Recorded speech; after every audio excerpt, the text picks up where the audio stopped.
Hey guys, Jengar here. Welcome to today's realistic review in which we are taking a look at the BF-110 F-2 sitting at 3.3 battle rating. The smaller brother of the G2 which we already reviewed not too long ago. I was quite happily surprised by that plane, although of course it does have its downsides and it is a heavy attacker which of course against single engine single seat fighters are sometimes difficult when put together against the qualities of those planes, but still, if used correctly, these heavy attackers can play a fantastic role as a brawler and support planes coming in from the fringes, using their fantastic firepower to save allies and to get planes off other people's asses. You definitely don't want to have planes on your ass in this plane, like as we see here against this P-38, who gets a few shots on us, and again a hit.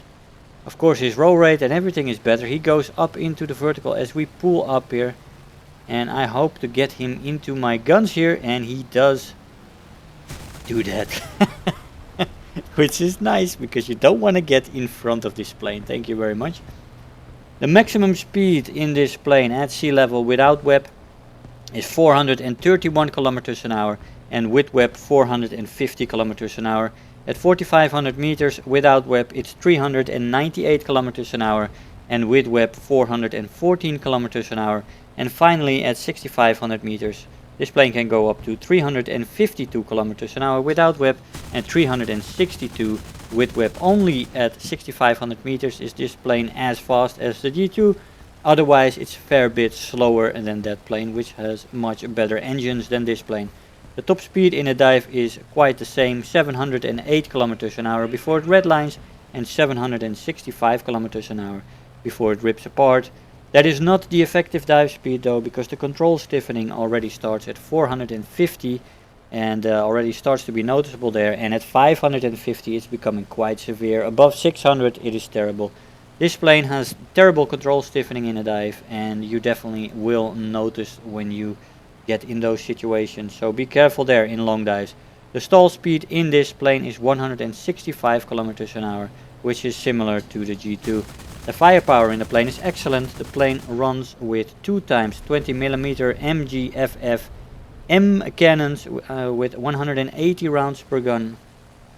I used the extra option of 2 extra 20mm MG151 cannons with 100 rounds per gun. I used air targets for both sets of 20mm. This plane also has 4 7.92 MG17 machine guns with 1000 rounds per gun, and I use stealth for those. This plane also can equip 12 rockets and several different bomb options, which is quite nice. The ammo load in this plane is good. Acceleration in a straight line decent, and in a dive good. Energy retention in the plane is, well, average to decent if you compare it to other heavy fighters. In the vertical it's average. With the less engine power compared to the G2, this plane is slightly less good in that sense. The climb rate in the plane is below average. Really it's less good than the G2, and the G2 I said it was about average. This plane performs a little less good in the climb rate, and you can get less high before you meet up with your enemies, and this can be a problem for the plane. You need a little bit more extensive side climbing in this plane, let's say. Turn time in the plane is bad, average with flaps. The flaps do rip off though at 550 kilometers an hour. Yeah, so that's pretty good actually, because that is exceeding the top speed quite a bit, and that is already in the section where you have severe control stiffening, so you don't want to be in that speed range anyway. So in most situations the flaps are quite usable on this plane. They don't rip off that quickly. The roll rate in the plane is average, no more than that.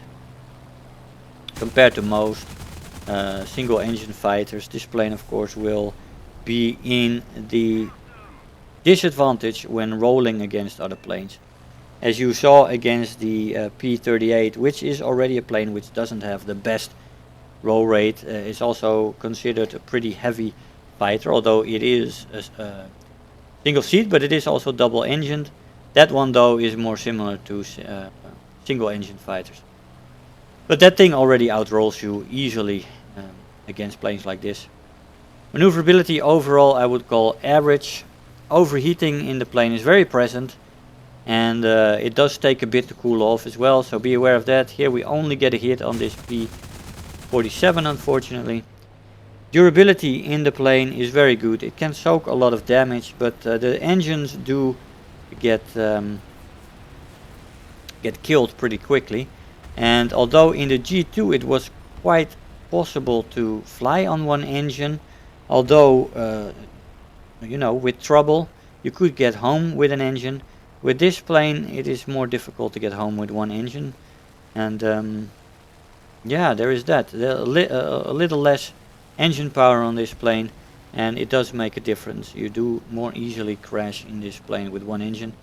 There is good armor on this plane though, which makes you very survivable with the pilot in head-ons, and this plane is very good in head-ons in that sense as well, because of the armor and because of the armament, which is quite good.